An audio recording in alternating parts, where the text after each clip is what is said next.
खून पी जाएंगे सब। क्यों लेंगे?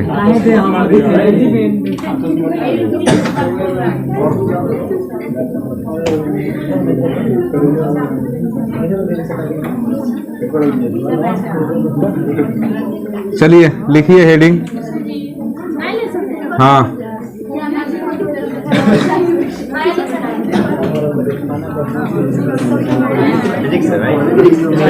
लेसन का नाम है अर्धचालक। लेसन का नाम है अर्धचालक, और यहां से क्वेश्चन बनेगा 8 नंबर का। इस अर्धचालक वाले लेसन से 8 नंबर के क्वेश्चन पूछा जाएगा, और उसमें जो पहला हेडिंग हम लोगों का है वो है ठोसों में ऊर्जा बैंड, एनर्जी बैंड हम लोग को पढ़ना है, जो कि बहुत महत्वपूर्ण है। ये जो टॉपिक है ये केमिस्ट्री में हम छोड़ दिए थे।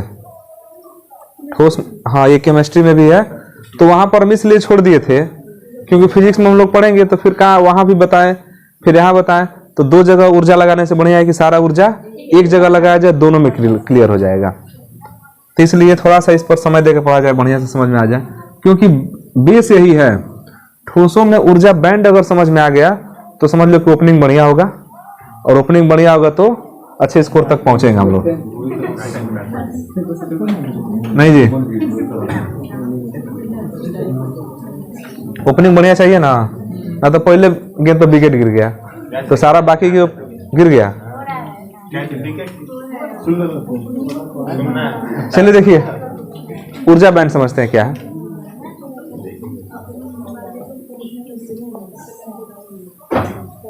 हो गया, छान लिए हो तो अब इधर देख लो। हम लोग नियम पढ़े थे बोर का परमाणु मॉडल। बोर का परमाणु मॉडल। अच्छा, ऊर्जा बैंड का किताब में जो डेफिनेशन दिया है ना बहुत अच्छा दिया है, एक लाइन में डिफाइन कर दिया है, लेकिन हम उसको थोड़ा डिटेल में समझते हैं। बोर का परमाणु मॉडल याद होगा तुम लोगों को, उसमें कहा गया था, उसमें कई बिंदुएं थे, उसमें एक बिंदु ये भी था कि परमाणु में जो नाभिक होता है, नाभिक के चारों ओर वृत्तीय कक्षाएं होती हैं, उन कक्षाओं में इलेक्ट्रॉन बिना ऊर्जा का ह्रास किए निरंतर गति करता रहता है, ये उसमें था। अच्छा, ये चीज रदरफोर्ड ने बताया था, लेकिन उसने ये नहीं क्लियर किया था ना कि उसको ऊर्जा कहाँ से मिलता है। तो बोर ने कहा कि जो परमाणु है, उस परमाणु में जो नाभिक है बीच में, उसके चारों ओर वृत्तीय कक्षाएं होती हैं, इन वृत्तीय कक्षाओं में जो है इलेक्ट्रॉन बिना ऊर्जा का ह्रास के निरंतर क्या करता रहता है, गति करता रहता है। बोर ने एक और चीज बताया कि इन कक्षाओं की जो है ना अलग अलग ऊर्जा होती है। मतलब अगर इलेक्ट्रॉन पहले कक्षा में गति कर रहा है तो उसकी ऊर्जा अलग होगी, अगर इलेक्ट्रॉन दूसरे कक्षा में गति कर रहा है तो उसकी ऊर्जा अलग होगी, अगर वो तीसरे कक्षा में गति कर रहा है तो उसकी ऊर्जा क्या होगी, अलग होगी। अलग अलग कक्षाओं में इलेक्ट्रॉन की ऊर्जा क्या होती है, अलग अलग होती है। ये बताया था इसने। हम लोग इलेक्ट्रॉन इसके लिए निकाले थे, हाइड्रोजन के लिए -13.6 इलेक्ट्रॉन वोल्ट निकाला गया था क्या, या MeV निकाला गया था,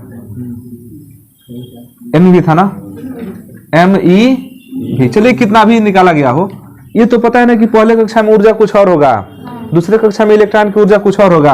अच्छा, इलेक्ट्रॉन वही है, इलेक्ट्रॉन का हर, ये नहीं कि 5 वो इलेक्ट्रॉन लिए तो पांचों का द्रव्यमान अलग अलग हो गया, ऐसा तो होता नहीं है। हर इलेक्ट्रॉन का द्रव्यमान क्या होता है, बराबर होता है। लेकिन वही इलेक्ट्रॉन अगर पहले कक्षा में है तो उसकी ऊर्जा क्या है, अलग है, दूसरे कक्षा में उसकी ऊर्जा क्या है, अलग है। मतलब कि एक इलेक्ट्रॉन की जो ऊर्जा है वो किस पर डिपेंड करता है, कक्षाओं पर, वो कहाँ स्थित है उसके पोजीशन पर डिपेंड करता है, वो है कहाँ। अगर बड़े कक्षा में है तो ऊर्जा अलग होगी, छोटे कक्षा में है ऊर्जा अलग होगा, सबसे छोटे कक्षा मतलब कि पहले कक्षा में है ऊर्जा क्या होगा, अलग अलग होगा। इसने एक चीज और बताया था बोर ने कि अगर कोई इलेक्ट्रॉन निम्न कक्षा से उच्च कक्षा में जाता है, अगर कोई इलेक्ट्रॉन निम्न कक्षा से उच्च कक्षा में जाता है या उच्च कक्षा से निम्न कक्षा में आता है, तो जाते समय ऊर्जा का अवशोषण करता है और लौटते समय ऊर्जा का उत्सर्जन करता है, और वो ऊर्जा जो है विकिरण के रूप में प्राप्त होती है, जिसको हम लोगों ने हाइड्रोजन स्पेक्ट्रम के रूप में पढ़ा था ना, हाइड्रोजन स्पेक्ट्रम। अच्छा, जो ठोस में जो ऊर्जा बैंड है, इस ऊर्जा बैंड की सहायता से हमको तीन चीजें यहां पर पढ़ना है। यहां पर हम लोग पढ़ेंगे कि चालक किसे कहते हैं, अचालक किसे कहते हैं, और अर्धचालक किसे कहते हैं। वैसे जब ठोसों का बंटवारा किया जाता है ना विद्युत की चालकता के आधार पर, ठोस का बंटवारा विद्युत की चालकता के आधार पर करते हैं, तो ये कितने तरह के हो जाते हैं? तीन तरह का, एक चालक, एक अचालक, एक अर्धचालक। चालक का मतलब क्या हुआ? चालक वे पदार्थ होते हैं जिसमें विद्युत धारा का प्रवाह अच्छे से होता है। अचालक वे पदार्थ होते हैं जिसमें विद्युत धारा का प्रवाह बिल्कुल होता ही नहीं है। अर्धचालक इसके बीच वाला कंडीशन होता है, इसमें हल्का फुल्का धारा का प्रवाह होता है, लेकिन कब होता है? जब इसका तापमान बढ़ा देते हैं तब होता है, और नहीं तो इसमें अशुद्धि मिला देंगे तब होगा। दो कंडीशन है, ताप बढ़ाएंगे तब होगा और अशुद्धि मिला देंगे तब होगा। तो हमको इन्हीं की व्याख्या करनी है। मुख्य चीज इसमें हमको क्या पढ़ना है? अर्धचालक पढ़ना है। और अर्धचालक की जो व्याख्या हम लोग करेंगे वो करेंगे ठोस के ऊर्जा बैंड के आधार पर। तो इसलिए हम समझते हैं कि ऊर्जा बैंड क्या है। मेन चीज हमारा पहला हेडिंग क्या रहेगा? ऊर्जा बैंड।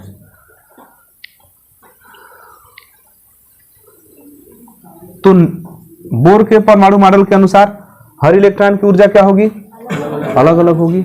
अच्छा, एक और अगर हम यहां पर परमाणु ले लें, चलिए एक और परमाणु ले लेते हैं। अगर ये उसकी वृत्ति कक्षाएं हैं, ठीक है, यहां पर मान लीजिए कि नाभिक हो गया।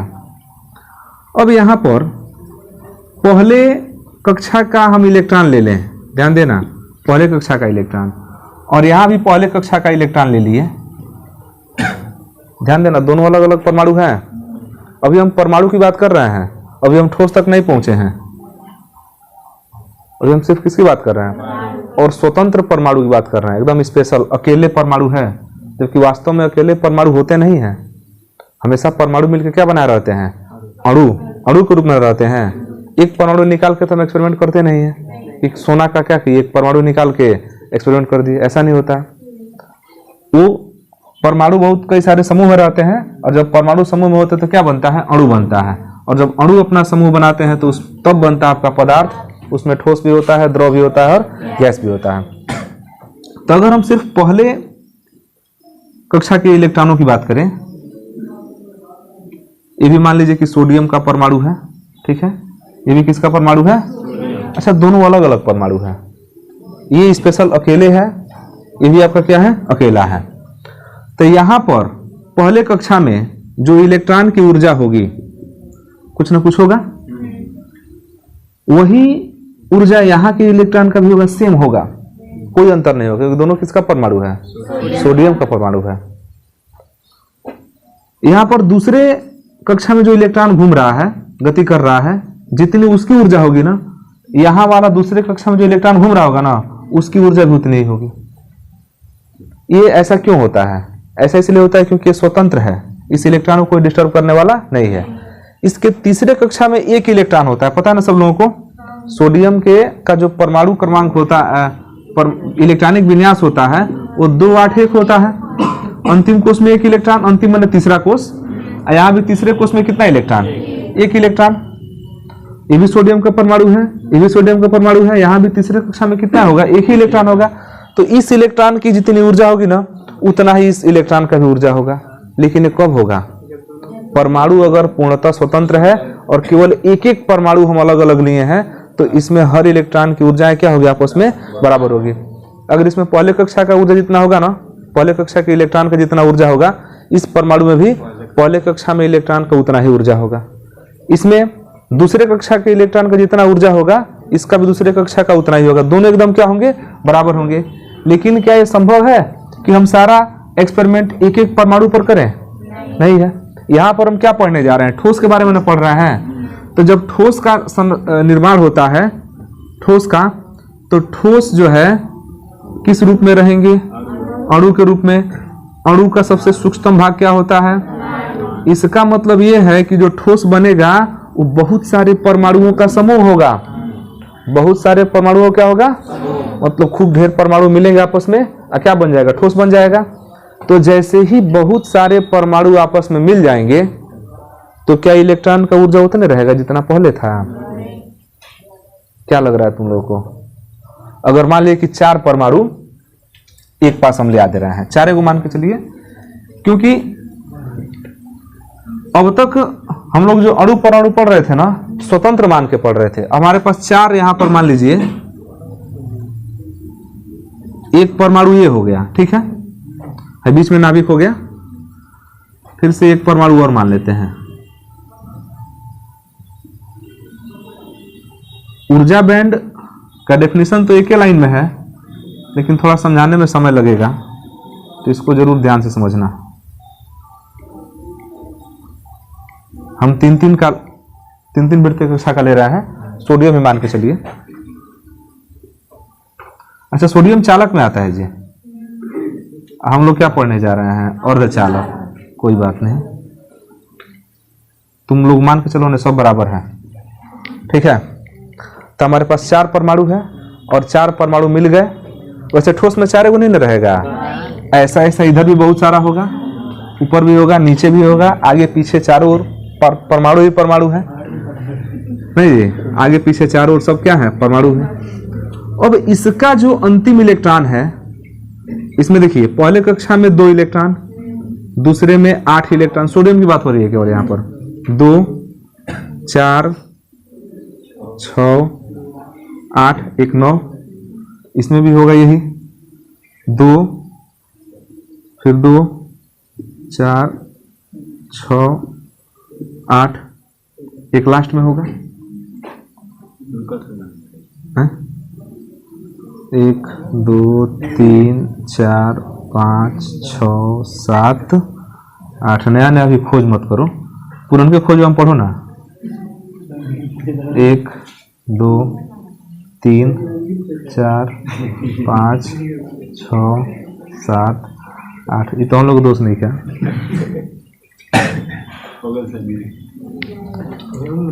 5 साल बाद सब सादा हो जाएगा, कपड़ा नहीं। 5 साल के बाद तुम लोग सादा हो जाओगे, अभी रंगीन हो।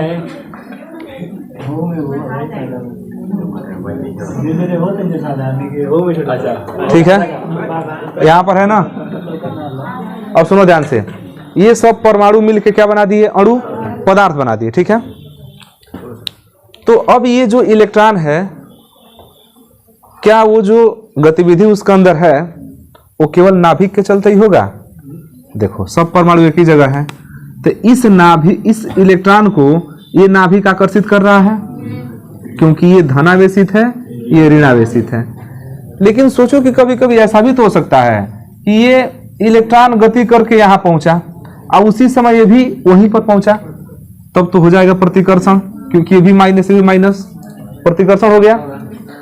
अच्छा, इतना दूर पर परमाणु नहीं होंगे, नजदीक नजदीक होते हैं एकदम। 2 से 3 एंगस्ट्रॉम की दूरी होती है, बहुत काफी कम दूरी है, मतलब परमाणु खूब नजदीक नजदीक रहते हैं। तब तो उस हिसाब से यह नाभिक इस नाभिक को प्रतिकर्षित भी करेगा। इसका मतलब कि इसमें माने अब ये नहीं होगा कि यह इलेक्ट्रॉन केवल इसी नाभिक के बस में है, नहीं, वो यहां से प्रतिकर्षित भी हो सकता है।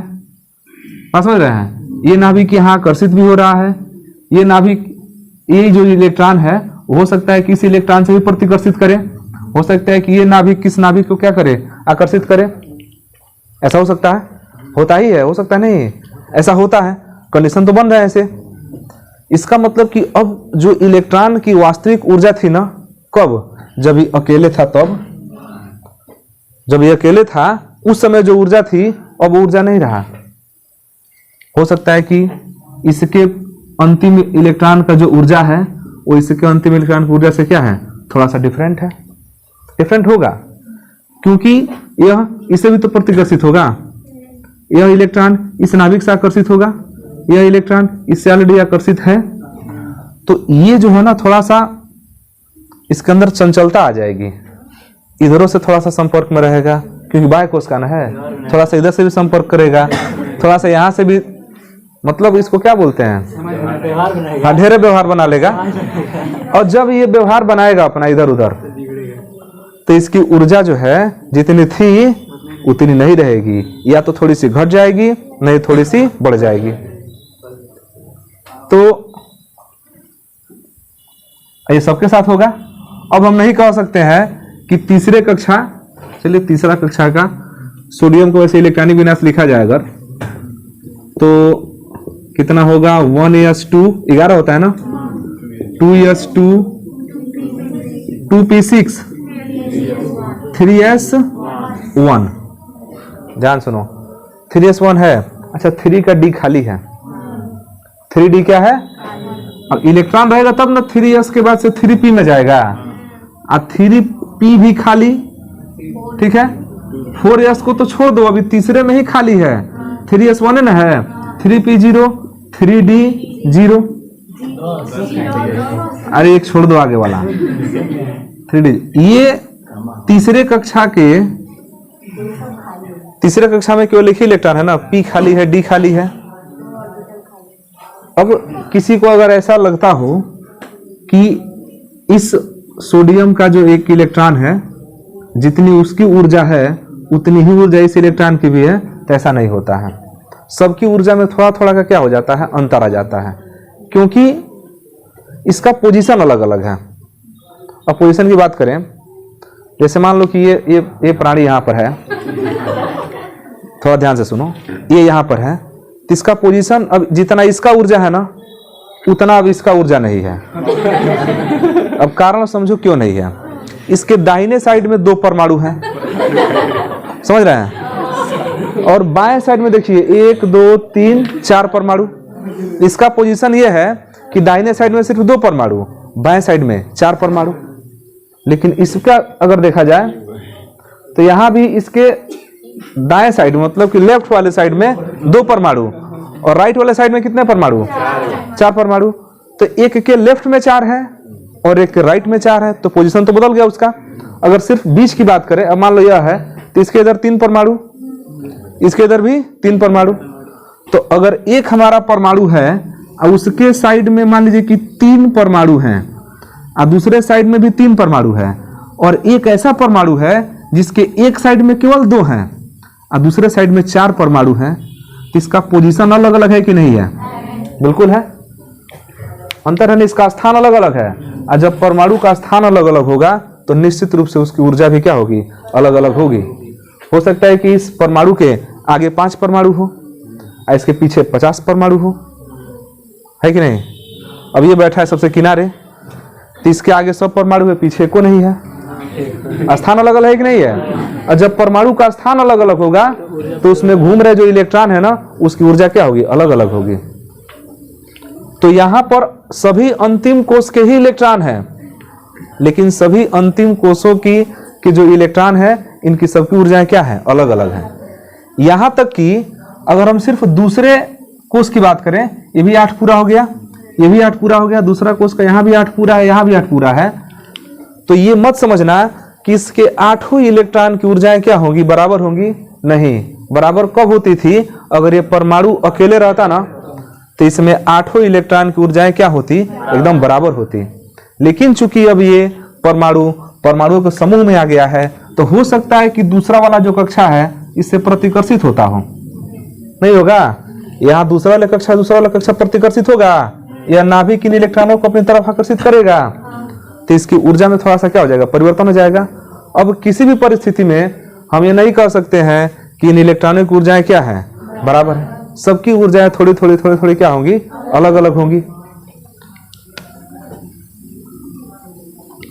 तो यहां पर ऊर्जा का विस्तार हो जाता है। ऊर्जा क्या होता है, विस्तार हो जाता है। और ऊर्जा का जो विस्तार होता है, तो तुम लोग देखे होगे कि जब ऊर्जा को हम लोग लाइन से दिखाए थे, विकिरण ऊर्जा लाइन से दिखाया गया था। अरे स्पेक्ट्रम पढ़ लिए हो ना, ऊर्जा किससे दिखाया गया था, लाइन से। अब तो हर इलेक्ट्रॉन के लिए अलग अलग लाइन मिलेगा। हर इलेक्ट्रॉन के लिए जो ऊर्जा का लाइन मिलेगा वो कैसा मिलेगा, अलग अलग मिलेगा। और इन इलेक्ट्रॉनों की ऊर्जाओं में बहुत कम का अंतर होता है। इसलिए जो लाइन मिलेगा ना एकदम एक दूसरे के समीप मिलेगा, काफी कम का अंतर होगा। हो सकता है कि इसका ऊर्जा 2.1 जूल है मान लीजिए, तो इसका ऊर्जा हो सकता है कि 2.2 जूल हो, बहुत कम का अंतर होता है। हो सकता है कि इसका ऊर्जा 2.23 जूल हो, इसका ऊर्जा हो सकता है कि 2.123 जूल हो, इस तरह काफी कम का अंतर होता है। तो जो यहाँ पर लाइन मिलता है ना, ऊर्जा का जो लाइन मिलता है वो काफी कैसा होता है, एक दूसरे के करीब होता है, एकदम घना होता है। और घना होने के चलते ये जो ऊर्जा का लाइन है एक बैंड बन जाता है। क्या बन जाता है? पट्टी बन जाता है। बहुत सारे लाइन को खींचते अगर एक साथ हम खूब सारा सटा के क्या बन जाएगा? पट्टी बन जाएगा। और ये पट्टी क्यों बनता है? ये पट्टियां इसलिए बनती हैं क्योंकि यह हर इलेक्ट्रॉन की ऊर्जा क्या हो चुकी है। अच्छा, सब सोडियम का ही परमाणु है लेकिन सबकी ऊर्जा बराबर नहीं है। क्यों बराबर नहीं है? क्योंकि हर परमाणु की स्थिति, उसका जो पोजीशन है वो अलग अलग है। हो सकता है कि इस परमाणु के दाहिने 3 परमाणु हो और बाएं तरफ 15 परमाणु हो सकता है कि इसके बाएं तरफ सिर्फ एक ही परमाणु हो, दाहिने तरफ 5 परमाणु हो। तो सब परमाणु का पोजीशन क्या है? अलग अलग है, इसलिए सबकी ऊर्जा क्या होगी?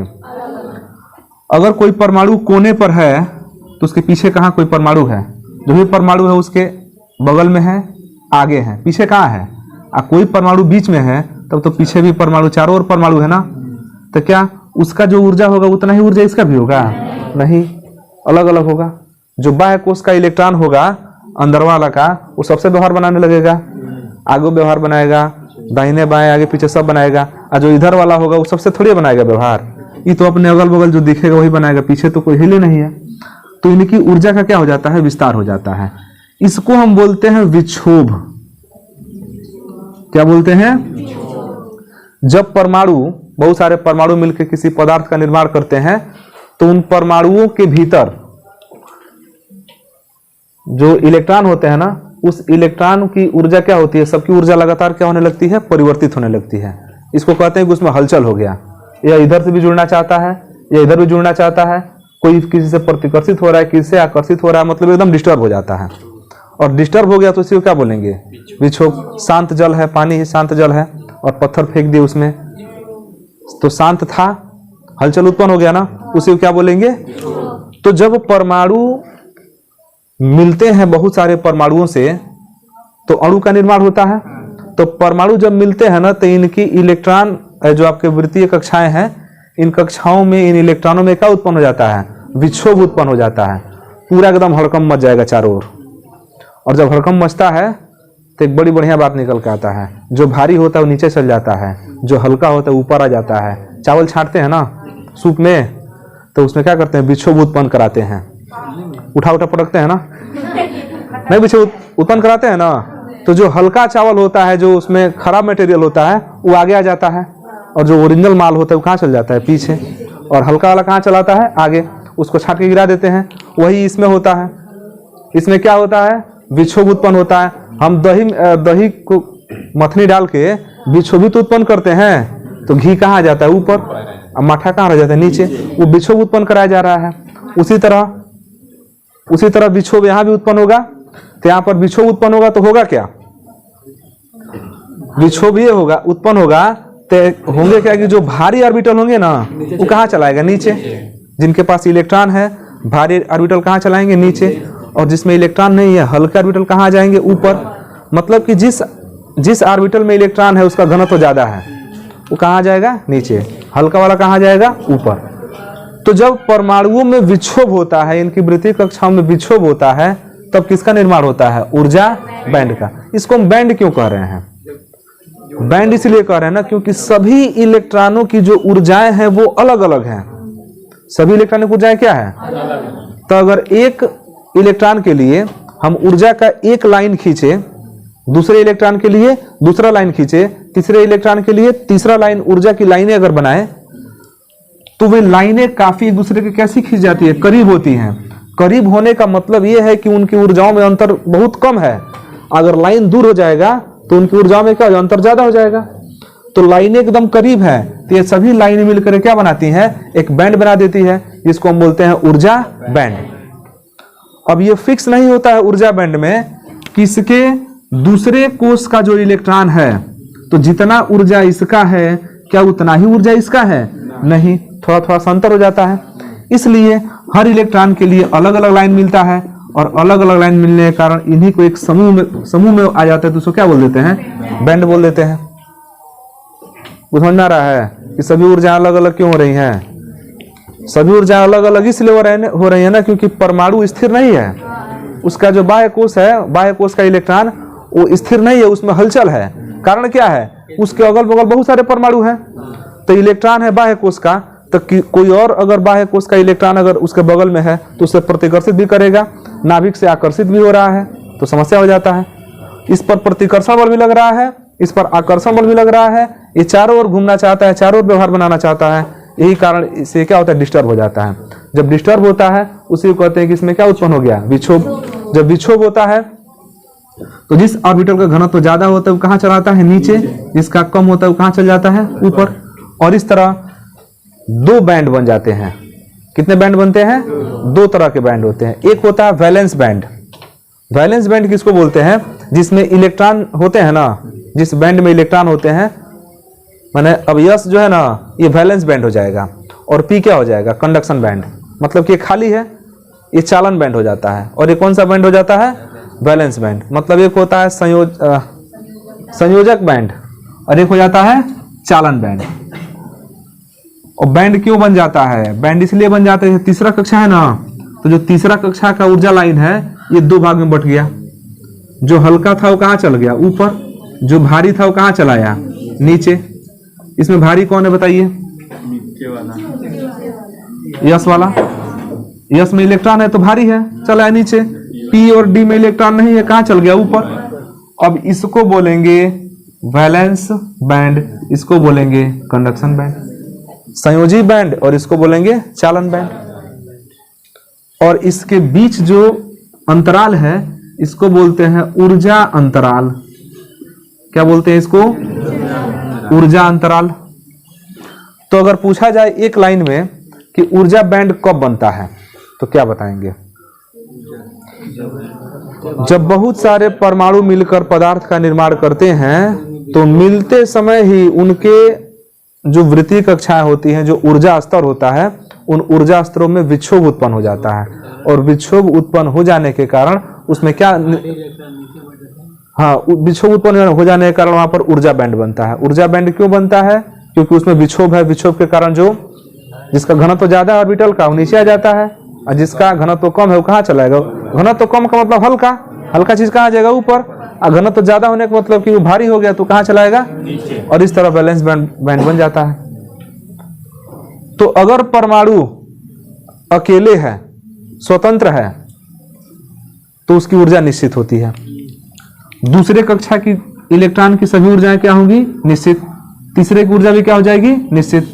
लेकिन जब ये दूसरे परमाणु के संपर्क में आता है तो थोड़ा सा क्या हो जाता है? डिस्टर्ब होता है। इन सब की ऊर्जाएं क्या हो जाती है? बदल जाती है। और ऊर्जा बदल जाती है, और उस बदलने के कारण ही हम कहते हैं कि उसमें क्या उत्पन्न हो गया? विक्षोभ उत्पन्न हो जाएगा। और विक्षोभ उत्पन्न होगा तो क्या बनेगा? ऊर्जा बैंड बनेगा। तो लिखा, तो थोड़ा ध्यान से सुनो, ध्यान सुनो। ऊर्जा बैंड कब बन रहा है? क्या एक परमाणु रहेगा तो ऊर्जा बैंड बनेगा? नहीं बनेगा। एक परमाणु की तो सब, एक परमाणु के जो इलेक्ट्रॉन है उनकी ऊर्जा तो निश्चित है। उनकी ऊर्जा क्या है? निश्चित है। इसलिए निश्चित है कि पहले कक्षा में जैसे n इक्वल टू मान लीजिए 1 है, तो पहले कक्षा के में जितने भी इलेक्ट्रॉन रहेंगे सबकी ऊर्जा एकदम क्या रहेगी? निश्चित रहेगी। फिर n इक्वल टू अगर हम 2 मान लें, तो दूसरे कक्षा के लिए जितने भी इलेक्ट्रॉन है सबकी ऊर्जा क्या रहेगी? निश्चित रहेगी, अगर एक स्पेशल अकेले है तब। तीसरे कक्षा में जो इलेक्ट्रॉन होंगे उनकी सबकी ऊर्जा क्या रहेगी? निश्चित रहेगी। याद है ना, हम लोग ऊर्जा के लिए सूत्र निकाले हैं, ई का सूत्र निकाला गया था ना, वहां पर केवल देखना n का मान बस चेंज कर रहे थे, और पहले कक्षा का ऊर्जा अलग, दूसरे कक्षा का ऊर्जा अलग, तीसरे कक्षा का ऊर्जा अलग है। लेकिन जब ये बहुत सारे परमाणु आपस में मिलते हैं, जब पदार्थ का निर्माण कर रहे हैं, तो उस समय इनमें क्या उत्पन्न होता है? विक्षोभ उत्पन्न होता है। तो क्या जो दूसरे कक्षा के इलेक्ट्रॉन हैं उनकी सबकी ऊर्जा बराबर होगी? नहीं। क्या इसमें जो इलेक्ट्रॉन होगा सबकी ऊर्जा बराबर होगी? नहीं। अब दूसरे कक्षा के अगल बगल बहुत सारे ऊर्जा स्तर मिलेंगे, हर एक इलेक्ट्रॉन के लिए है? हर एक इलेक्ट्रॉन के लिए देखो तो उसमें है जी मिटाने वाला,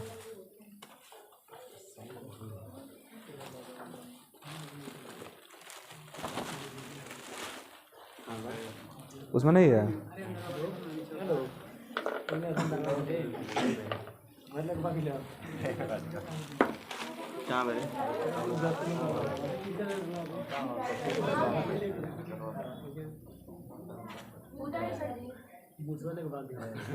मुँह से लगा भाग जाएगा।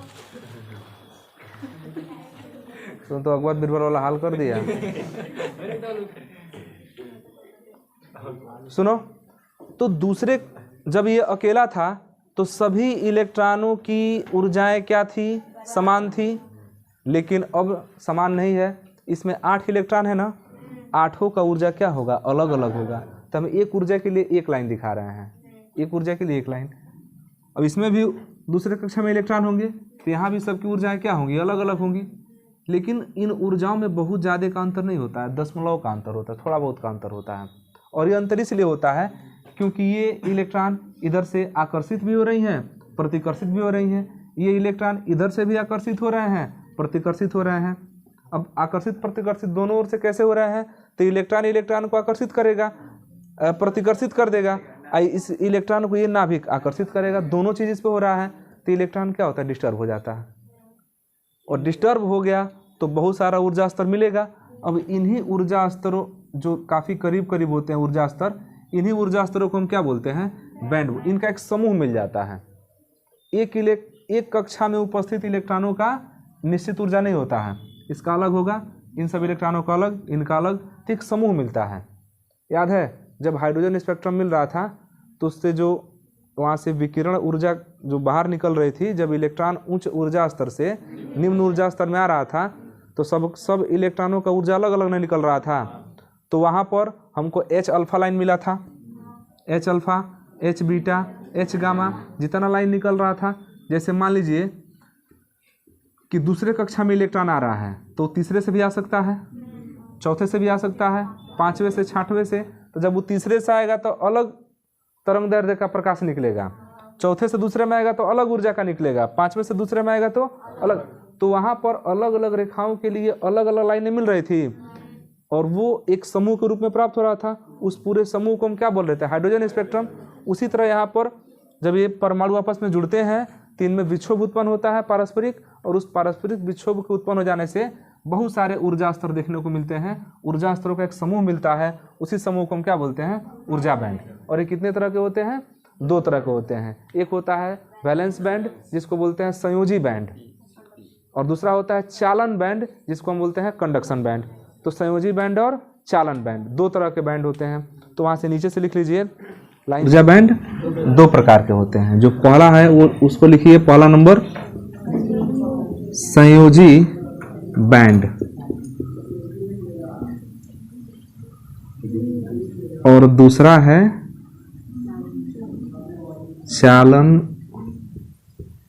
बैंड। तो अब तुम लोग को थोड़ा बहुत समझ में आ रहा है कि बैंड बाजा किसे कहते हैं। वहां बाजा का समूह होता है। द ग्रुप ऑफ बाजा इज नोन एज बैंड बाजा, कॉल्ड बैंड बाजा इज कॉल्ड नॉन। हाँ तो द ग्रुप ऑफ बाजा इज कॉल्ड बैंड बाजा। झुनझुना होता है और वो अलग अलग प्रकार के बाजा होते हैं, पिपीड़ी होता है उसमें। तो झुंझुना नहीं होता है उसमें। अच्छा, जो सबसे कमजोर जो आर्टिस्ट होता है ना वो झुनझुना बजाता है, समझे? तो उसको क्या गुंजन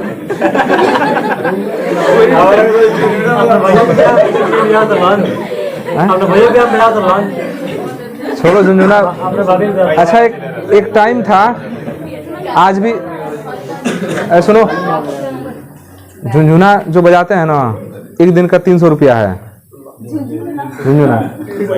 और एक अच्छा कुछ ऐसे बैंड पार्टी है ना जो बहुत महंगे आते हैं, 30-30 हज़ार 40-40 हज़ार के बैंड पार्टी हैं, और उसमें अच्छे अच्छे कलाकार हैं। एक झुनझुना बजाता है तो उसको एक नाइट का 2000 रुपया है। एक बार 2 पूजा में बजा दिया 2000 रुपया झुनझुना का केवल। हाँ, ड्रेस व्रेस सब मिलेगा, सब मिलेगा। हाँ नहीं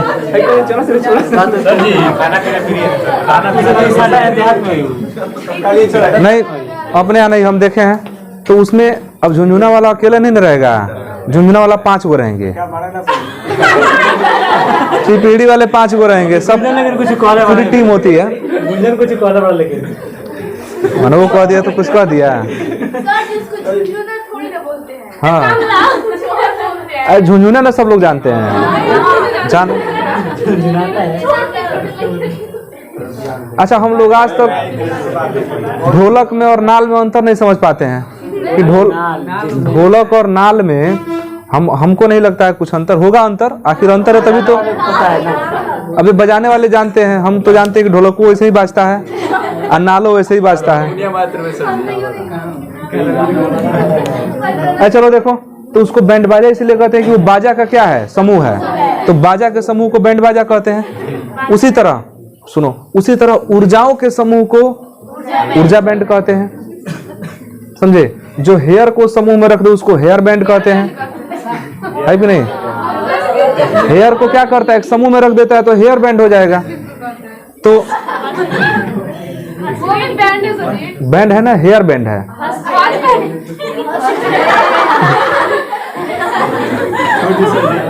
हस्बैंड तो अलग होता है, जिसको हंसा हंसा के बैंड बजाया जाए तो हस्बैंड है।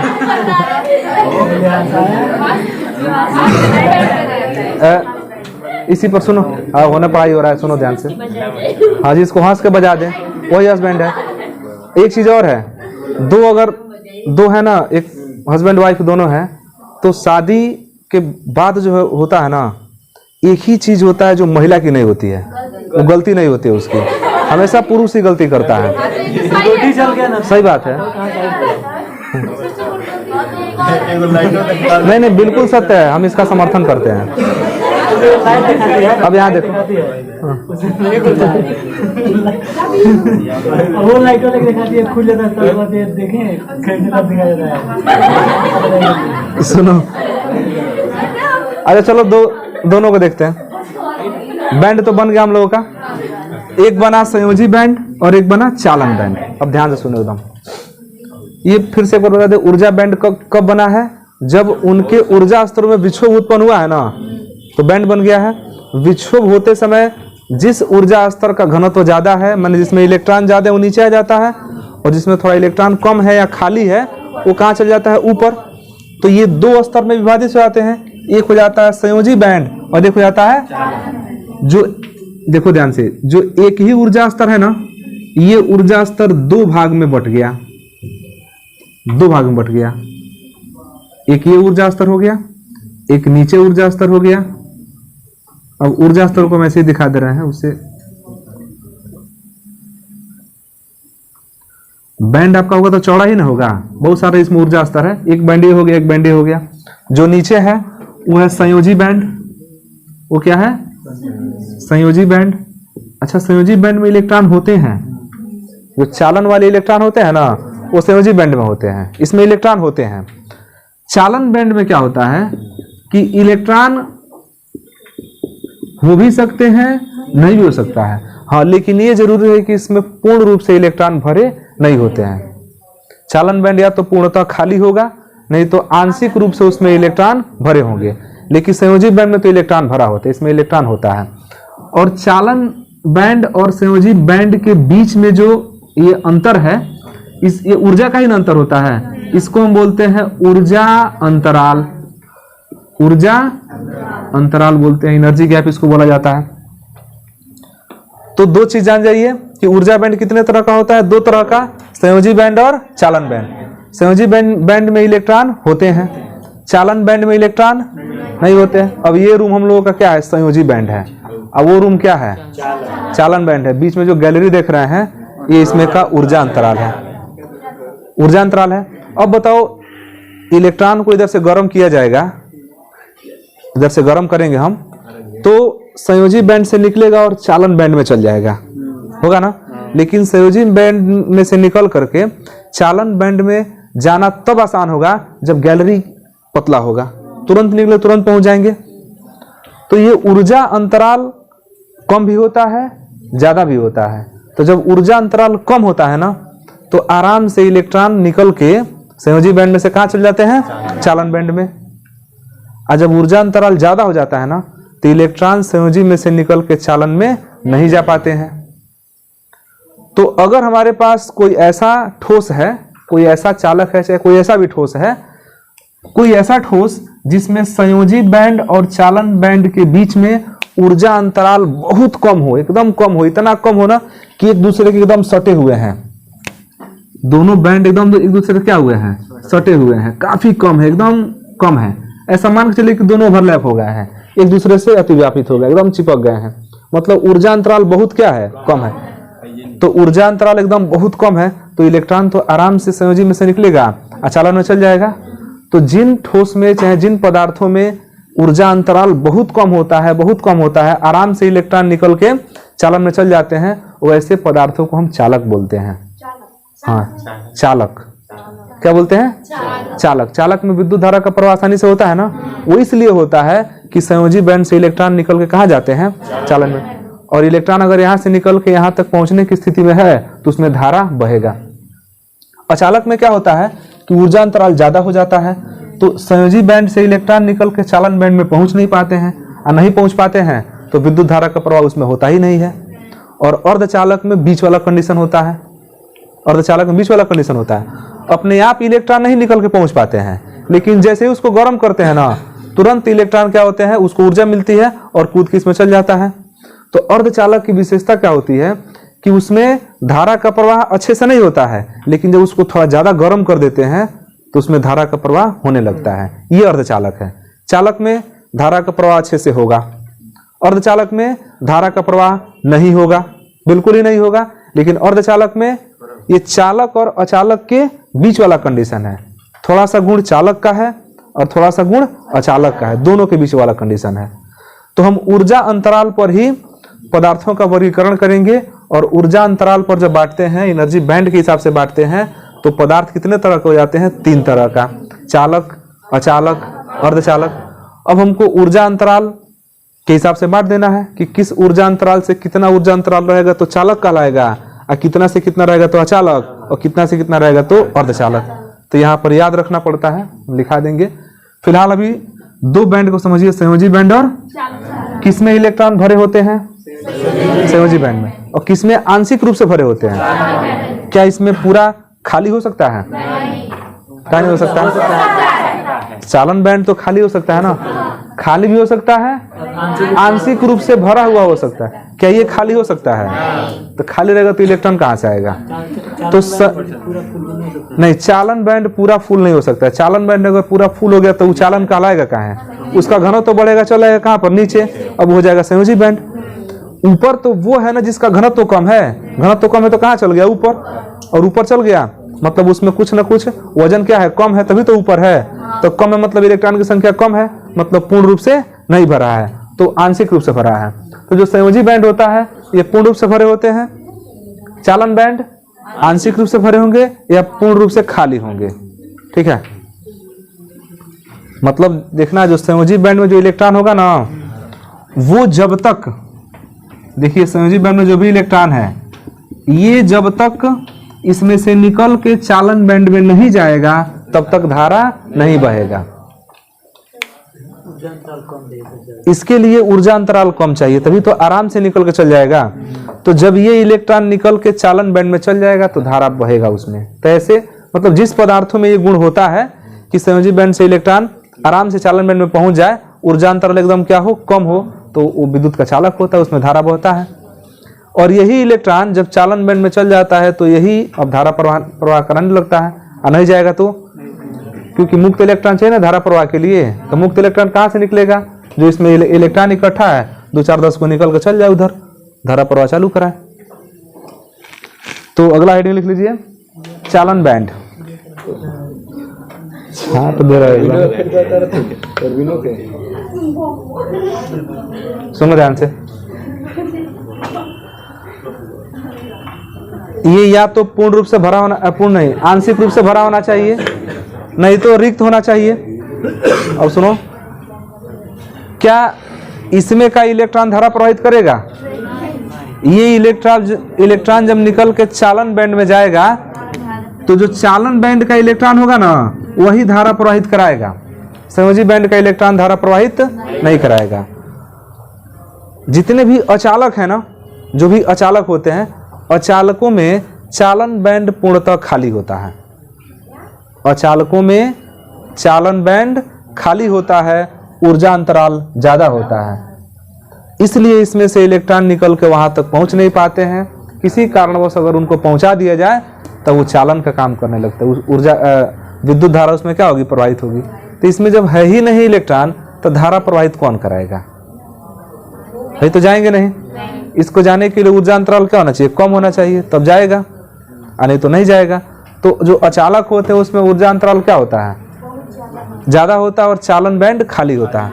और जो अर्धचालक होते हैं ना उसमें आंशिक रूप से इलेक्ट्रॉन उपस्थित होते हैं और ऊर्जा अंतराल थोड़ा सा क्या होता है? कम होता है, जिससे गर्म करने पर इलेक्ट्रॉन क्या होते हैं? इसमें से निकल के चालन बैंड में चल जाते हैं, धारा प्रवाह हो जाता है। लेकिन गर्म करेंगे तब, ऐसे नहीं होगा, गर्म करेंगे तब होगा। तो हम लोग सुनो, 3 तरह का होता है, चालक, अचालक और अर्धचालक। चालक, अचालक और तीसरा अर्धचालक। अब ध्यान से सुनो, हो गया, ज्यादा बता दिए, और मौका मिलेगा तो बताएंगे। इकोनॉमिक्स पर बताए हैं।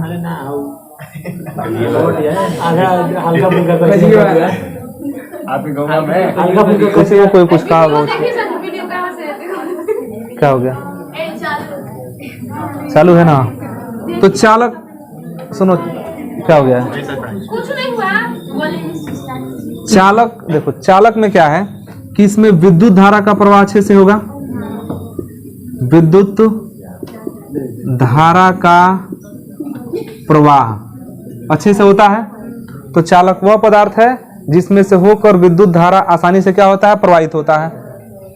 अचालक वो पदार्थ है जिसमें से विद्युत धारा बिल्कुल ही प्रवाहित नहीं होता है। और अर्धचालक में हल्का फुल्का विद्युत धारा प्रवाहित होता है। अगर हम ऊर्जा बैंड के हिसाब से देखें तो इसमें चालन बैंड, शांत रहो, और उसके बाद से हो गया संयोजी बैंड। इसके बीच का ऊर्जा अंतराल बहुत कम होता है। ये आपका क्या हो गया? चालन बैंड हो गया, चालन नहीं, संयोजी बैंड। नीचे संयोजी बैंड और ऊपर हो गया चालन बैंड, संयोजी बैंड, और ये हो गया चालन बैंड। तो इनके बीच में ऊर्जा अंतराल सबसे कम होता है। जो ऊर्जा अंतराल सबसे क्या होना चाहिए? कम होना चाहिए। अचालक में क्या होता है कि विद्युत धारा का प्रवाह नहीं होता है, इसमें विद्युत धारा का प्रवाह नहीं होता है। नहीं होता है, क्यों नहीं होता है? क्योंकि इसमें जो चालन बैंड है वह संयोजी बैंड से काफी दूरी पर होता है। ये आपका संयोजी बैंड हो गया, और ये क्या हो गया? चालन बैंड। इसको हम कह देंगे चालन बैंड। अगर ऐसे चित्र बना के, केवल ऐसे ही चित्र बना के लिख देंगे ना तो एको नंबर नहीं कटेगा इसमें। हाँ, ये खास चित्र तो है नहीं, दो को बॉक्स बना के एक जगह दूरी को एकदम कम कर देना है, एक जगह एकदम क्या करना है? बढ़ा देना है। ये आपका हो गया संयोजी बैंड। और बीच में क्या हो गया? ऊर्जा अंतराल, थोड़ा सा गैप ज्यादा होना चाहिए। अर्धचालक जब भी बनाएंगे तो ये ध्यान देना कि गैप थोड़ा इससे ज्यादा दिखाना है, इससे कम दिखाना है। अब नाप के तो वहां पर कोई बनाएगा नहीं, लेकिन फिर भी चित्र में दिखना चाहिए कि जो गैप है वो इससे थोड़ा ज्यादा है, इससे क्या है? कम है। तो वो आ जाएगा बीच वाले कंडीशन में। इसमें विद्युत धारा का प्रवाह होता है, लेकिन कब? ताप बढ़ाने पर और नहीं तो अशुद्धि मिलाने पर। समझे? ताप बढ़ाने पर और नहीं तो अशुद्धि मिलाने पर। अब इसका जो बैंड बनता है वह ये हो गया चालन बैंड, चालन बैंड। और थोड़ा सा यहां पर दिखा दे रहे हैं, ये आपका हो गया संयोजी बैंड। तो तीनों में अंतर समझ में आ रहा है ना? संयोजी बैंड, इससे थोड़ा सा ऊर्जा अंतराल यहां पर कम है, लेकिन इससे क्या है, ज्यादा है। तो ये है अर्धचालक के लिए, ये है अचालक के लिए और ये है चालक के लिए। अगर इसके बीच का ऊर्जा अंतराल देखा जाए तो जो चालक होते हैं ना, इसके बीच में ऊर्जा अंतराल, जो एनर्जी गैप है, ये लगभग 0.07 इलेक्ट्रॉन वोल्ट होता है। 0.07 इलेक्ट्रॉन वोल्ट, 1 इलेक्ट्रॉन वोल्ट से भी बहुत ज्यादा क्या है, कम है। 1 इलेक्ट्रॉन वोल्ट से बहुत क्या है, कम है, आधा भी नहीं है। 0.5 इलेक्ट्रॉन वोल्ट होता तब ना आधा होता, ये आधा से भी बहुत क्या है, कम है। मतलब ऊर्जा अंतराल एकदम क्या है, कम है। आसानी से संयोजी बैंड से इलेक्ट्रॉन निकलेगा और चालन बैंड में चल जाएगा, और जैसे ही चालन बैंड में इलेक्ट्रॉन गया वही इलेक्ट्रॉन धारा प्रवाहित कराएगा। लेकिन यहां पर जो ऊर्जा अंतराल है ये 3 से ज्यादा होता है। ऊर्जा अंतराल 3 से ज्यादा। यहां जो एनर्जी गैप है वो ज्यादा होना चाहिए, किससे? 3 इलेक्ट्रॉन वोल्ट से। किसमें? अचालक में। 3 इलेक्ट्रॉन वोल्ट से ऊर्जा अंतराल क्या होना चाहिए, ज्यादा होना चाहिए। तो बिल्कुल ही इस संयोजी बैंड से इलेक्ट्रॉन निकल के चालन बैंड में नहीं पहुंच पाएगा। यहां जो ऊर्जा अंतराल है ये 3 इलेक्ट्रॉन वोल्ट से कम होना चाहिए। ये लगभग कितना होना चाहिए, तो 1.1 इलेक्ट्रॉन वोल्ट, माने थोड़ा इससे ज्यादा हो और 3 से क्या हो, कम हो, तभी ना उसके बीच वाला कंडीशन बनेगा। तो सबसे कम ऊर्जा अंतराल कहाँ का होता है, चालक में, और सबसे ज्यादा ऊर्जा अंतराल कहाँ का होता है, अचालक में। अब लकड़ी का ऊर्जा अंतराल लिया जाए तो लकड़ी का कभी भी तो 3 से ज्यादा आएगा, इसे लकड़ी में विद्युत धारा प्रवाहित नहीं होता है। लोहा में विद्युत धारा प्रवाहित होता है ना, तो उसका जो ऊर्जा अंतराल होगा 3 से क्या होगा, कम होगा, और लगभग किसके करीब होगा, चलिए 0.07 के करीब नहीं होगा, तो थोड़ा सा ज्यादा होगा, लेकिन 3 से ज्यादा नहीं ना हो सकता है। 3 से क्या होगा, कम होगा। 1.1 से भी कम होगा। चालक में ऊर्जा अंतराल 1.1 से भी क्या होगा, कम होगा, तभी तो अच्छा से चालन करेगा। इससे बढ़ के अगर 1.1 के करीब पहुंच गया तब तो ये अर्धचालक हो जाएगा, और इससे ज्यादा बढ़ के 3 से भी पार कर गया तब ये क्या हो जाएगा, चालक हो जाएगा। किसमें गर्म करते हैं ना, तो इलेक्ट्रॉन को ऊर्जा मिलता है, और इलेक्ट्रॉन को ऊर्जा मिलेगा तो ये कूद जाएगा। इसमें तुमको जंप करना होगा तो लगवे से कूदोगे ना तो दिक्कत होगा, पूरा ऊर्जा लेके दौड़ के आओ और तब एक ही बार छलांग मारो तो इसमें से आराम चल जाओगे उसमें। तो इसके पास वही कंडीशन होता है। जैसे इसको गर्म करते हैं ना, ऐसे सुनो, जैसे इसको गर्म करते हैं तो इलेक्ट्रॉन निकल के कहाँ चल जाता है, इसके पास ऊर्जा हो जाता है। अगर और दूसरे एंगल से देखा जाए, जैसे मान लीजिए कोई अर्धचालक है, चलो देखते हैं, ये तो समझ रहे हो कि वो गर्म करेंगे तो इलेक्ट्रॉन के पास ऊर्जा होगा और निकल के कहाँ चल जाएगा, चालन में। अगर मान लीजिए कि कोई अर्धचालक लिया जाए, जैसे जर्मेनियम है, जर्मेनियम है, अंतर समझ रहे हो ना इसमें। जैसे जर्मेनियम है चाहे सिलिकॉन है, तो सिलिकॉन के अंतिम कोष में कितने इलेक्ट्रॉन होते हैं, 4 इलेक्ट्रॉन होते हैं। परमाणु क्रमांक कितना होता है, 14 होता है। देखना थोड़ा, कौन उतारेगा, याद नहीं तुम लोग को, एक परीक्षा दोगे, 14 होता है। देखो कॉन्फिडेंस होना चाहिए। जिस तरह कार्बन के अंतिम कोष में 4 इलेक्ट्रॉन होते हैं ना, कार्बन वाले समूह में ही है 14, संभवतः 14वां समूह है। कार्बन परिवार किसमें है, 14वें में है। मत याद करो कुछ भी, हमको क्या करना है। देखो देख लिया, तो पहलवा नहीं देखते हैं सब, जब हम देख देते हैं ना तबे देखते हैं।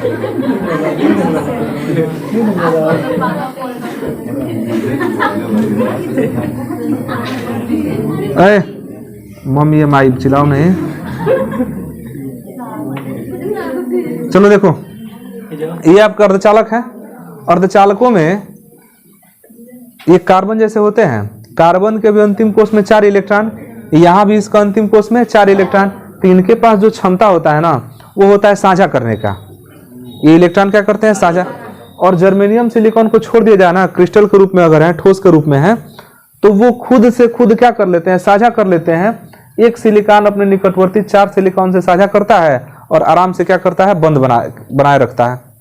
तो यहाँ पर सभी इलेक्ट्रॉन तो बिजी हैं, इधर से साझा हो गया, इधर से साझा हो गया, इधर से साझा हो गया, तो इसके पास खाली इलेक्ट्रॉन है कहाँ। तो जब खाली इलेक्ट्रॉन नहीं है, मुक्त इलेक्ट्रॉन नहीं है, तो इसमें धारा प्रवाहित होगा। धारा प्रवाह के लिए तो इलेक्ट्रॉन को मुक्त होना पड़ेगा। तो मुक्त करने के लिए क्या करते हैं, इसको गर्म कर देते हैं। जो क्या कर देंगे, गर्म करेंगे, ठीक है। और जब गर्म करेंगे तो क्या होगा कि इलेक्ट्रॉन ऊर्जा लेगा, परमाणु ऊर्जा लेगा, और ऊर्जा लेगा तो इनकी गतिज ऊर्जा क्या होगी, बढ़ेगी। जब गतिज ऊर्जा बढ़ेगी तो कंपन होगा, जब कंपन होगा तो कोई ना कोई तो टूट ही जाएगा, कोई ना कोई तो इसमें इलेक्ट्रॉन बंद टूटेगा।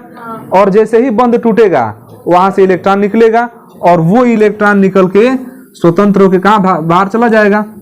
अब वो हो गया चालन इलेक्ट्रॉन।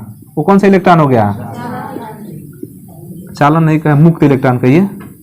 यहां से मुक्त हो गया, मुक्त इलेक्ट्रॉन। अब धारा प्रवाह के लिए क्या चाहिए, मुक्त इलेक्ट्रॉन चाहिए, आराम से धारा बहेगा। लेकिन गर्म करेंगे तभी धारा बहेगा, ठंडा रख देंगे धारा नहीं बहेगा। तो गर्म करने पर ही क्यों धारा बह रहा है, हाँ, गर्म करने से इसकी गतिज ऊर्जा बढ़ जा रही है, और गतिज ऊर्जा बढ़ने से इसमें वाइब्रेशन होता है, कंपन होता है। ऐसे कंपन होगा, अब कंपन होगा तो कोई ना कोई बंध तो टूटेगा, नहीं टूट रहा है और गर्म कर दीजिए, टूटबे करेगा। टूटेगा तो इलेक्ट्रॉन मुक्त होगा, वही इलेक्ट्रॉन क्या करेगा, धारा प्रवाहित कराएगा। तो ये अर्धचालकों में ये बहुत अच्छा गुण है। अच्छा, एक चीज और है, गर्म करने पर ही इसमें चालन नहीं होता है। अगर इसमें कोई आप अशुद्धि मिला देंगे ना, इस अर्धचालक में कोई अशुद्धि मिला दिया जाए, ये ना कि माटी उठा के डाल दो इसमें, तो वो अशुद्धि नहीं, किसी धातु की अशुद्धि, किसी धातु की अशुद्धि। और धातु की अशुद्धि कैसा, ये जिस समूह में है ना, उस समूह से नीचे वाले को मिला दो अशुद्धि के रूप में, नहीं तो जहां है वहां से ऊपर वाले को मिला दो। तो इसके अंतिम कोष में 4 इलेक्ट्रॉन होते हैं, तो इसके जो पीछे होगा उसका अंतिम कोष में 3 इलेक्ट्रॉन होंगे, और जो इसके आगे होगा उसका अंतिम कोष में 5 इलेक्ट्रॉन होंगे। तो या तो 3 इलेक्ट्रॉन वाले को मिला दो अशुद्धि के रूप में, नहीं तो 5 को मिला दो, तब ये बहुत अच्छे से विद्युत धारा क्या करने लगता है, प्रवाह करने लगता है। और उस समय जब इसमें अशुद्धि मिला देते हैं, तो अशुद्धि मिलाने की जो प्रक्रिया है, इसको हम बोलते हैं डोपिंग। क्या बोलते हैं, डोपिंग करना। अशुद्धि मिला देने का मतलब क्या है, डोपिंग करना। ये शब्द एक जगह और प्रयोग होता है, खिलाड़ियों के लिए नया शब्द प्रयोग किया जाता है। जैसे कोई क्रिकेटर है, चाहे किसी भी खेल का खिलाड़ी है, अगर वो नशा मादक पदार्थ लेकर के क्रिकेट चाहे जो भी फुटबॉल चाहे जो भी मैच खेल रहा है ना, तो ऐसा कहा जाता है कि उसने डोपिंग किया है। वो अशुद्धि मतलब कि नशा वाला चीज लेकर के गेम खेल रहा है, तो उस गेम से उसको रिजेक्ट कर दिया जाता है। जैसे एक विजेंदर नाम का एक बॉक्सर था, और विजेंदर नाम का बॉक्सर था, और वो ड्रग्स लिया था। पता नहीं इसमें कितनी सच्चाई है, न्यूज में तो यही आया था कि उसने ड्रग्स लेके बॉक्सिंग किया था। जो नियम है, नियम के थोड़ा सा कहाँ खिलाफ चल गया, संदेह हो गया, पकड़ में आ गया, उसको 4-5 साल के लिए क्या कर दिया गया, हटा दिया गया। तो डोपिंग का मतलब यहाँ पर हम लोग क्या समझेंगे, अशुद्धि मिला दिया। क्या मिला दिया गया, अशुद्धि कितने तरह से मिला सकते हैं हम, 2 तरीके से। एक हम जर्मेनियम या सिलिकॉन से पीछे वाले का मिला सकते हैं, जिसका अंतिम कोष में 3 इलेक्ट्रॉन हो, और एक मिलाते हैं वह जिसका अंतिम कोष में 5 इलेक्ट्रॉन हो, क्योंकि जहां है उसके अगल बगल वाला ही तो उससे जुड़ेगा। और मान लो कि अब हम बाघा छापर में रह रहे हैं, तो अमेरिका के लोग हमसे नहीं जुड़ेंगे, हमारे अगल बगल पड़ोसी ना जुड़ेंगे, तो इसके अगल बगल में जो पड़ोसी है वही जुड़ेगा। तो हाँ, अगर पड़ोसी काम आते हैं, वो कितनों मारा मारी हो, अंतिम विकल्प वही है। कोई इमरजेंसी काम पड़ेगा तो पड़ोसी ही करेंगे। इसलिए अच्छे लोग कहते हैं कि दोस्त बदले जा सकते हैं, पड़ोसी नहीं बदले जा सकते, इसलिए पड़ोसी ठीक रहो। अरे उजाड़ते हैं कुछ खास पड़ोसी है ना, उनको उजाड़ना, सबको नहीं उजाड़ना है।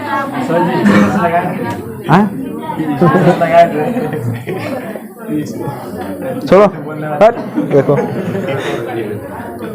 तो झूठ बोलने वाला झूठ मशीन नहीं है, बिल्कुल है, हमने देखा अपने आंखों से, झूठ मशीन भी होता है। और बहुत बहुत झूठ मशीन है, एक से एकाल मशीन है सब। कोई को झूठ में तो बुलडोजर है, झूठ में बुलडोजर। चलो देखो, डोपिंग का मतलब,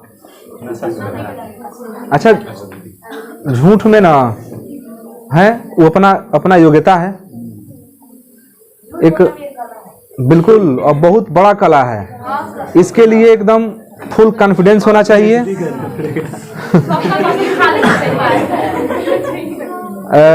उसको देखे हो ना, महाभारत में धृतराष्ट्र नाम में थोड़ा असहज महसूस हो रहे हैं। धृतराष्ट्र राजा के योग्य नहीं थे, बावजूद उसके उनको राज्य दिया गया, क्योंकि दूसरा कोई विकल्प नहीं था। एक भाई थे तो अंधे ही थे, अंधे थे, शारीरिक रूप से कमजोर थे पांडु, और वो मर गए थे, तो दूसरा कौन था? जो बालक थे वो लोग छोटे छोटे थे। अरे भीम अर्जुन नकुल सहदेव कौरव सब छोटे छोटे न थे, तो उनको राजा बना नहीं सकते हैं, तो मजबूरी में उनको राज सिंहासन दिया गया। और जब मजबूरी में राज सिंहासन दे दिया गया, वो आदमी योग्य नहीं था राज सिंहासन के, उसके बावजूद भी उसको क्या दिया गया? राज सिंहासन दिया गया। तो लोग कहावत कहते हैं कि अगर योग्यता के बिना पद दे दिया जाए ना, तो धृतराष्ट्र हो जाते हैं, उनको कुछ दिखाई नहीं देता है कि कौन क्या है। और कर्ण के पास योग्यता था, लेकिन उसको वो सम्मान नहीं मिला जो उसको मिलना चाहिए था। तो जब आप योग्यता के अनुसार पद नहीं देंगे तो कर्ण बनेंगे, समझे? कौन बनेंगे? योग्यता के अनुसार अगर किसी को पद नहीं दिया जाएगा तो कर्ण ही न बनेगा। वैसा आदमी से मिलेगा जो हमेशा उल्टा सीधा काम करता है। कर्ण को क्या जरूरत थी दुर्योधन से मिलने की? आखिर उसका सम्मान नहीं हुआ, उतने योग्य आदमी का उस सभा में अपमान किया गया। तो कोई तो था एक जो अपने पक्ष में बात किया, तो कर्ण उसके लिए हाजिर हो गया। और कर्ण जानता था कि हम गलत कर रहे हैं, दुर्योधन गलत है, लेकिन दुर्योधन उसको वहां सम्मानित किया था जहां सब लोग उसको तिरस्कार किए थे। इसलिए कर्ण ने कहा था कि जीवन तुम्हारा है, जिएंगे तो तुम्हारे लिए और मरेंगे तुम्हारे लिए। तो अगर अयोग्य आदमी को पद देंगे तो धृतराष्ट्र बनेंगे, अयोग्य आदमी को जो है अयोग्य आदमी को पद नहीं देंगे तो कर्ण बनेगा, गलत रास्ते पे चल जाएगा। अगर कर्ण इनके सेना में होता, पांडव के सेना में, तो उधर था कौन? अकेले सबको निपटा देता। इधर कृष्ण नहीं होते तो कर्ण तो वो अकेले निपटा देते इनको।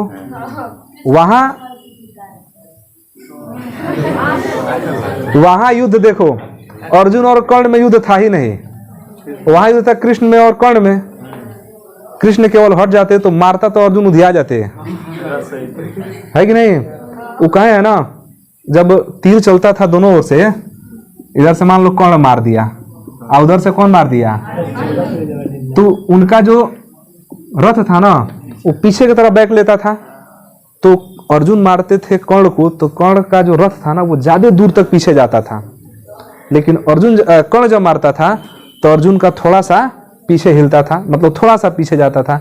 और जो कृष्ण थे वो कर्ण को शाबाशी देते कि वाह कर्ण वाह, समझे? उसको शाबाशी देते थे तो अर्जुन नाराज हो गए, तो हम मारे तो उतना दूर जा रहा है और अब शाबाशी उसको दे रहे हैं। तो अर्जुन कहे, ये कृष्ण कहे कि सोचो जहाँ हम बैठे हैं तो अब इतना हिला दे रहा है, अगर उतर जाएंगे तुम कहाँ जाओगे अपना सोच लेना है। हाँ, तो इतने अरे अर्जुन जीते नहीं गए थे, जिताए गए थे। कर्ण हारा नहीं था, हराया गया था, वो जानता नहीं था। अच्छा, असली योद्धा वो होता है ना जो जाने कि हम हारने वाले हैं, उसके बावजूद भी लड़ जाए जाके। क्योंकि अगर जीत निश्चित हो तो कोई भी लड़ जाएगा। जहां जीत निश्चित है तहां कोई भी लड़ जाएगा कि जीत तो निश्चित है, वहां लड़ी ना जहां हार निश्चित हो। कर्ण नहीं जानता था, उससे कवच कुंडल ले लिया गया, तो जानता था ना कि लिया गया तो कोई ना कोई पीछे कारण है। और जानता नहीं था कि हम जाएंगे तो मारा जाएंगे, लेकिन फिर भी वो इतिहास में कायर नहीं कहलाए, इसलिए हो गया। और कहा भी था, जब उसका रथ का जो पहिया फंसा तो अर्जुन से कहा कि हम उतर रहे हैं पहिया निकालने के लिए, अपना धनुष बाण रख रहे हैं, तुम चलाना मत। तो देख कृष्ण जी मार दिए चाबी कि मारो। तो और अच्छा अर्जुन कह रहे थे हम मारेंगे नहीं, तो कहा ये कहे कि ये नीति के खिलाफ है, हम नहीं मारेंगे, वो कह के उतरा है, कैसे मार दें? तो ये कहे कि यही वही कर्ण है कि जब अभिमन्यु गए थे ना तो भूल गया था, तो उस समय नीति कहाँ थी? पूरा चढ़ाया और मार दिए।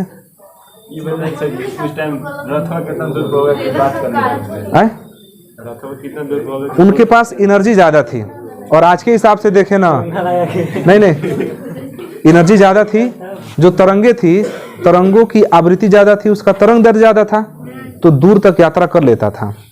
बस समझो, ये तो एनर्जी पर डिपेंड करता है कि हम कितनी एनर्जी से बोल रहे हैं। हमारी एनर्जी ज्यादा है तो आवाज दूर तक जाएगा, एनर्जी कम है कम तक जाएगा। तो उन लोगों के पास वास्तव में एनर्जी होता था, उतना इस समय के मानव में कहाँ है नहीं है।